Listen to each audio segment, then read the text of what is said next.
CEO Sedina Tamaklo Ationu arrives in Ghana after extradition from the United States. We have details coming up shortly, and also coming up, one person dead, two others injured in a fatal collision involving a fuel tanker and a tipper truck on the Tema Accra motorway. Unfortunately, the tipper truck that had the head-on collision with the tanker, it got bent, and unfortunately, the driver of the tipper truck got bent beyond recognition. So we were able to retrieve his body, handed him over to the police. Meanwhile, a manhunt is underway for the driver of the tipper truck who fled the scene after the accident. Also coming up this afternoon, minority appeals to striking Konfanochi Teaching Hospital doctors to resume duty.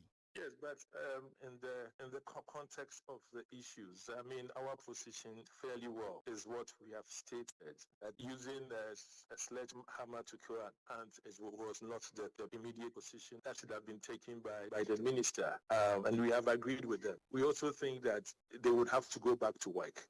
And we are live at the facility for some update in that regard. Later on in the bulletin, Ghana Education Service newly posted teachers give authorities a 5-day ultimatum to pay their salaries. We have growth rates of urbanization of 30% per year. When you have that, it doesn't matter what sort of infrastructure you put in place, you will have a problem. Environmental scientists attribute Ghana's worsening floods to human activity, including rapid urbanization and wetland destruction. And also still to come, ECG announces power outages in Accra West and Western regions following technical faults and broken HT pole. We'll share the list of affected areas with you shortly. You want to stay with us. Also coming up in African news, Kenyan police fire tear gas at protests against Ebola quarantine center in the country. We have details to these stories, including sports, coming up shortly. Please stay with us.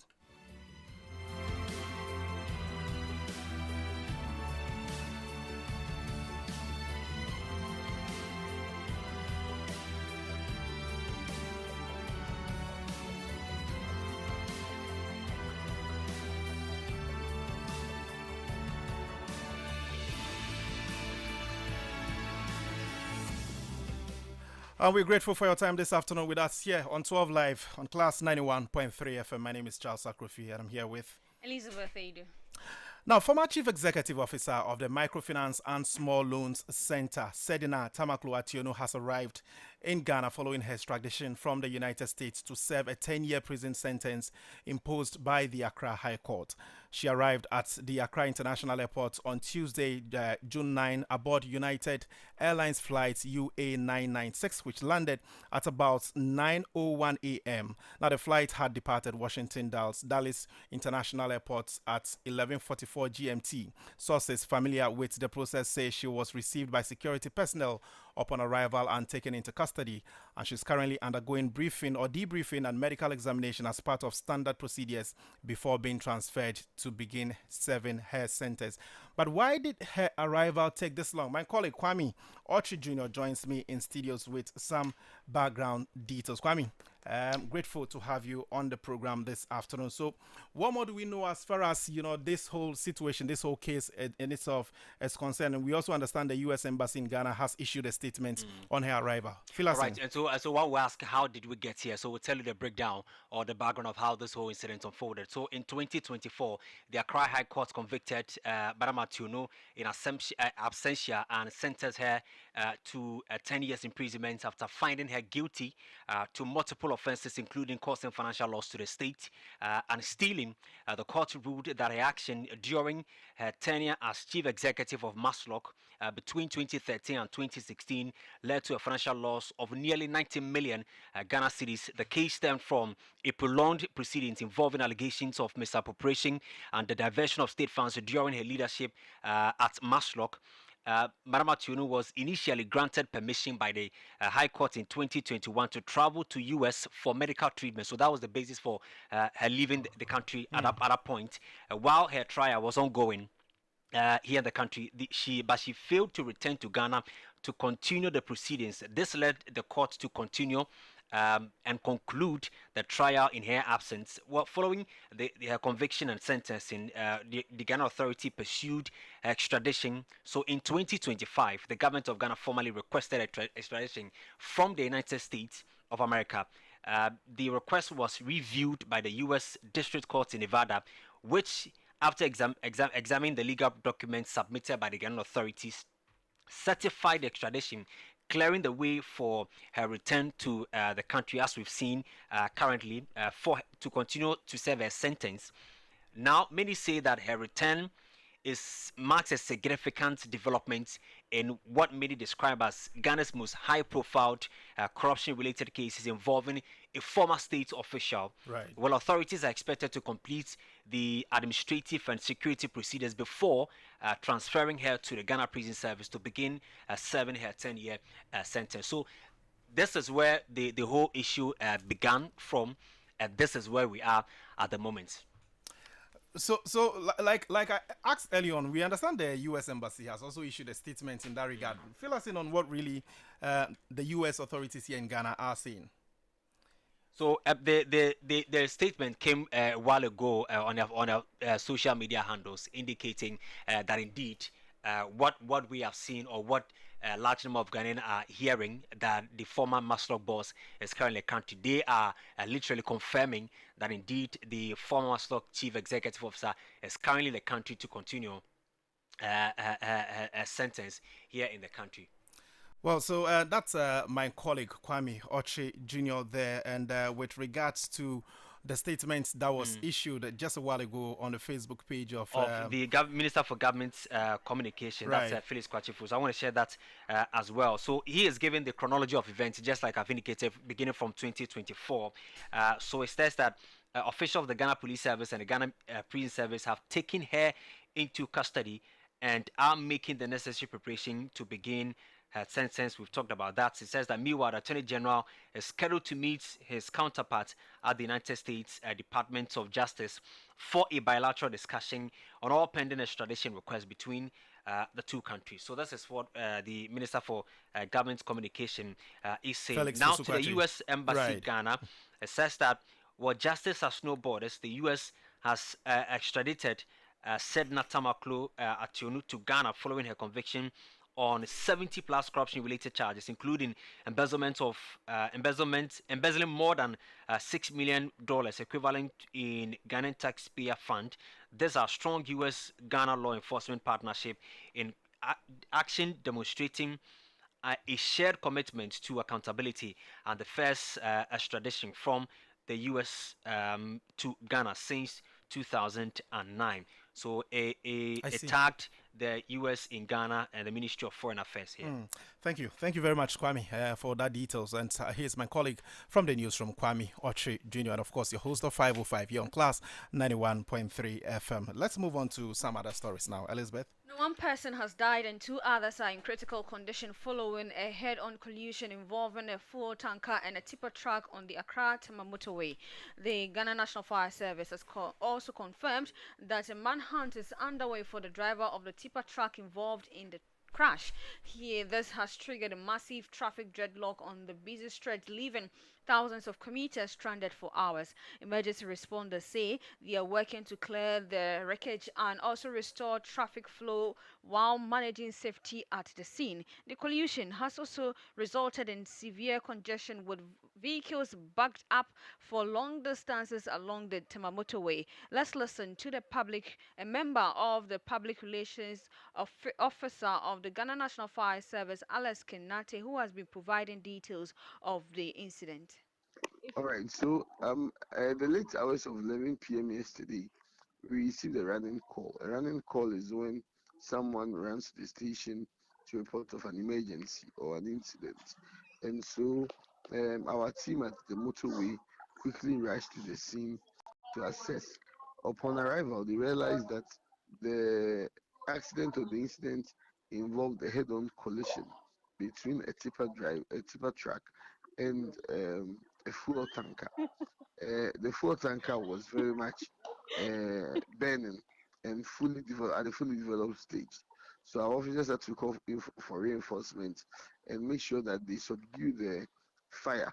Mind you, it's still a road where cars were passing. It could have posed more danger to other road users. So we had to be swift in order to make sure that we prevent the fire from spreading to other cars. Unfortunately, the tipper truck that had the head-on collision um, with the tanker, it got bent, and unfortunately, the driver of the tipper truck got bent beyond recognition. So we were able to retrieve his body, handed him over to the police.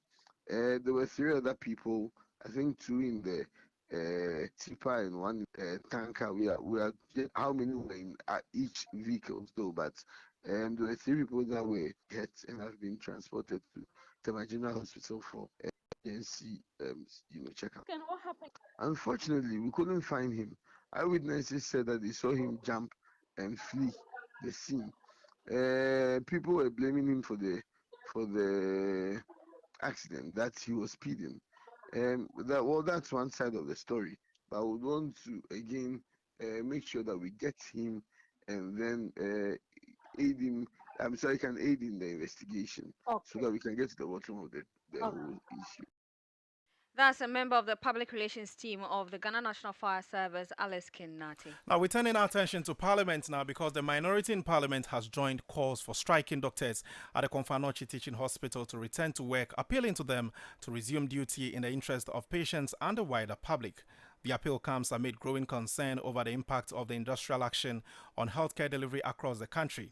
Ranking member on Parliament's Health Committee, Dr. Nana Ayu Efriye says, while the doctor's concerns are justified, lives that may be lost as a result of the industrial action cannot be replaced. Speaking in an interview with the press corps, Dr. Efriye Ayu urged the doctors to call off their strike and allow ongoing discussions to address their grievances. He also criticized the health minister's handling of the matter, describing it as using a sledgehammer to kill an ant, unquote, but maintained that the dispute should be resolved through dialogue rather than a prolonged strike.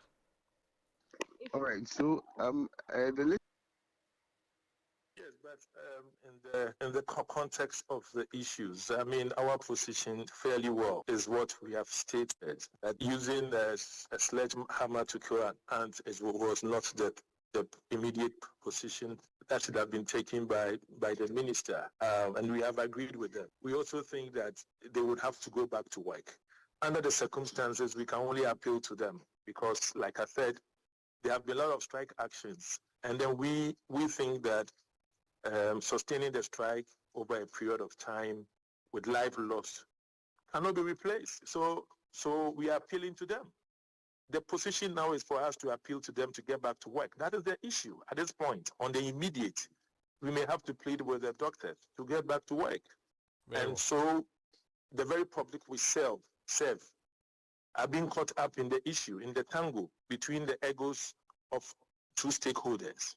And the only thing we can do as a minority is just to recognize the feeling of the staff and, for that matter, the health workers. And then we can also appeal to them.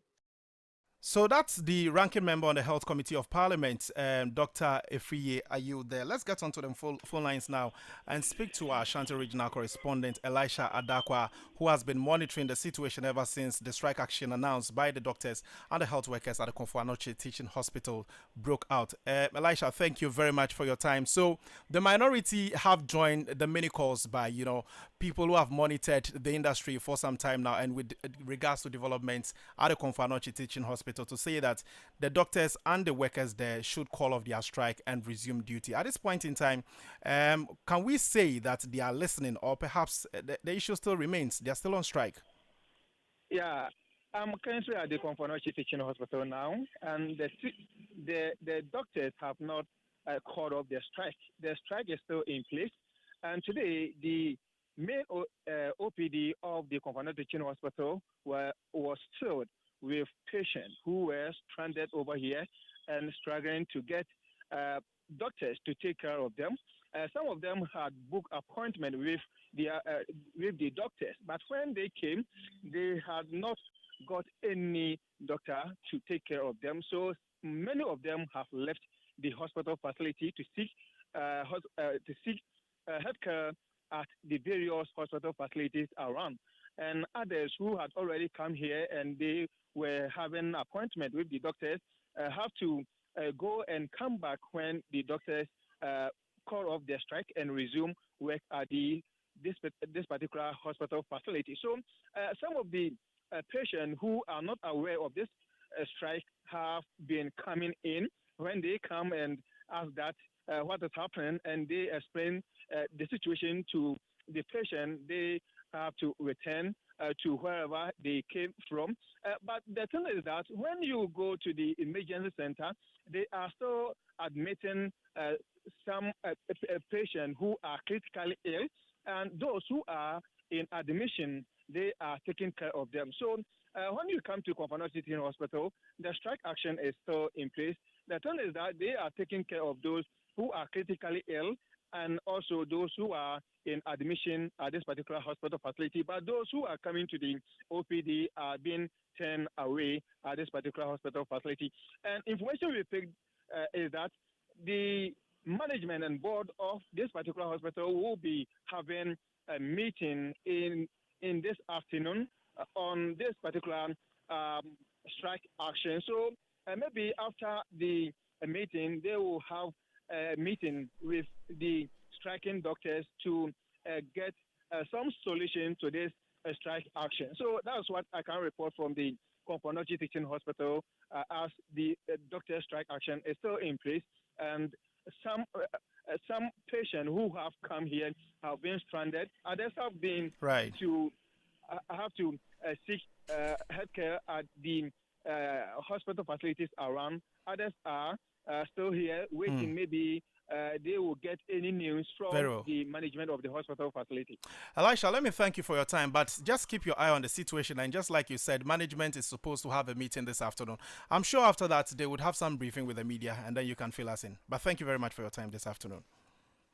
And here's our Ashanti regional correspondent, Elisha Adakwa there. This is 12 Live on Class 91.3 FM. The secretary for the newly posted teachers under the Ghana Education Service, Josephine Jachi, says the group is giving the authorities up to Monday to respond to their concerns or face a planned demonstration. She explained that although the group has temporarily suspended a protest following engagement with officials, they remain dissatisfied with a letter from the Director General, which they say lacks a clear timeline for the issuance of the staff identification number and salary payment. According to her, the teachers insist on a formal communication outlining when their staff IDs will be generated and when they will be paid. The concerned newly posted staff of the Ghana Education Service say many members have worked for more than 17 months without salary despite completing all required documentation, leading to severe financial hardship. They maintain they will decide their next line of action if no clear response is received by Monday. We're preparing for the demonstration, and on Friday evening, we received a letter from the Director General telling us that they are working on it and on our salary issue and stuff like that. So we were asked to come on Monday to pick up the letter. So when we got there, we told them the letter doesn't hold substance since it doesn't contain any timeline for the generation of our staff ID and salary. So that was what happened. So we are giving them up to 12 p.m. in the afternoon. If nothing is heard from them, we'll go ahead with the demonstration today. But we were spoken to, and they came with concessions that we should give them about a week. So we are still waiting. If by Friday, Monday, we want a formal letter giving us timeline for the generation of our staff ID and for our salaries to be paid. That is what we are waiting. That is why we've hold on to the demonstration till Monday. So Monday we will finalize and know what is ahead of us. That's the secretary for the newly posted teachers under the Ghana Education Service, Josephine Jachi. Now, an environmental scientist, I beg your pardon, has warned that Ghana's worsening flood situation is being driven more by human activities than by rainfall intensity, as urbanization and the destruction of natural drainage system continue to reshape water flow patterns. Professor Chris Gordon explained that although current rainfall levels have not reached historic extremes, flooding conditions in urban areas are becoming more severe due to changes in the environment. He noted that in 2006, Ghana experienced rainfall levels of almost 70 millimeters, significantly higher than what is being recorded in many areas today, yet flooding was less severe compared to current incidents. Professor Gordon attributed the worsening situation to rapid urban expansion, the destruction of wetlands, and the blockage of diversion of natural waterways that previously helped absorb excess rainfall. I also looked, there's another work by somebody, Danso et al., where he looked at, in the Greater Accra area, the population versus wetland loss. In the period between 1960 and 2010, there was 90% loss of wetlands in Greater Accra. We have only 1/10 of what we have. These are not figures that I've made up. These are result of research, as your guest has mentioned. So I always go back to the fact that you cannot cheat nature. We've had this massive sprawl in the west and east of Accra, where you have growth rates of urbanization of 30% per year. When you have that, it doesn't matter what sort of infrastructure you put in place, you will have a problem. It's as simple as that. You cannot cheat nature. And that's Professor Chris Gordon. He's an environmental scientist. Meanwhile, according to the Ghana Meteorological Agency, a rainstorm system has moved into Ghana and is currently influencing weather conditions across parts of the country, bringing cloudiness and thunderstorms over the eastern flank. The system is expected to continue its westward movement, although at a slower pace, affecting additional areas through the morning and into the afternoon. Meteorological indications suggest that the storm is producing thunderstorms, with some areas experiencing rain while others remain under heavy cloud cover. Patches of mist or fog are also expected to develop over forested and mountainous regions during the early morning hours, potentially affecting visibility for motorists and early commuters. The weather pattern is expected to gradually spread westward as the day progresses, with intermittent rainfall and unstable atmospheric conditions likely in affected areas. This is 12 Live here on Class 91.3 FM. We're moving on to some other stories now. The continuous destruction of forests, farmlands, and water bodies is worsening the effect of climate change and threatening public health, food security, and the livelihoods of future generations. The Volta Regional Environmental Health Officer has warned Stella Awumevi says human activities, including indiscriminate bush burning and environmental pollution, are causing significant damage to the country's natural resources and contributing to the changes climate condition being experienced across the country. Speaking exclusively to Class News, she cautioned that the continued environmental degradation could have serious consequences for biodiversity, economic development, and the well-being of future generations if urgent action is not taken. This is where God has planted us. He has ordered us that we should take care of it and feed from it. We have a duty to perform. We have to feed on it and leave some for the generation unborn. We shouldn't be selfish, clear everything, destroy everything at the detriment of our future generation. If we do this, posterity will not be happy with us. I want to call on every living being, every human being on earth. Whatever we are doing by way of development, we should think of our future generation. We should see how climate change issues are destroying the environment now. We should take care of our waste. We should manage our waste. Whatever waste you generate, make sure you know where it ends. Those that dump refuse in drains with the mind that when it rains. That's the Volta Regional Environmental Health Officer. Now, the Ghana Electricity Company has announced that several communities in Great Accra West and Western region are currently experiencing power outages due to separate technical faults affecting key infrastructure, according to the statement issued today. And Charles, run us through the areas that will be affected by this power outages. So, Elizabeth, generally two regions. So we're talking about the Greater Accra and also the Western region. So let me just take you through the areas that would be affected within the Greater Accra region. And the statement by the Electricity Company of Ghana says the Electricity Company of Ghana Accra West region wishes to inform our cherished customers and the general public in the underlisted areas that the outage being experienced is as a result of technical challenge at the Insawam primary station. So affected areas include Hebron, Media, Samsam, Satellite, Coleman, and surrounding areas. And so that is to do with the Greater Accra region. Let's take you to the Western region, and the areas that are going to be affected are Asemkrum, Jema, Boinso, Omampe, Kwewu, Atokosu, Sometimes the names get a bit messy, but in Kwanta, there's Enche Township, there's Elubo, there's Nyankaman, and there's Akontombra. That's around the Sefi area, I suppose. And there's in Kwanta, there's New Yakase, there's Old Yakase, there's Ajaka or Ijaka, there's Achemfo, and then there's Abuchia and surrounding communities. In all of these situations, the ECG says that it wishes to assure affected customers that our engineers are working to rectify the fault and restore supply. So ECG regrets the inconvenience caused to the affected customers. Elizabeth. All right, Charles, let's do some sports.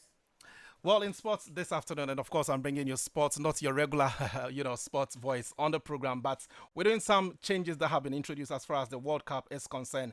And the 2026 FIFA World Cup features a massively expanded 48-team tournament structure, along with strict new IFAB laws designed to prevent time waste and improve player behavior and expand VAR. So these are some of the tournament formats. So with regards to the 48-team expansion, the tournament features 48 teams divided into 12 groups of 4, making it the largest World Cup in history.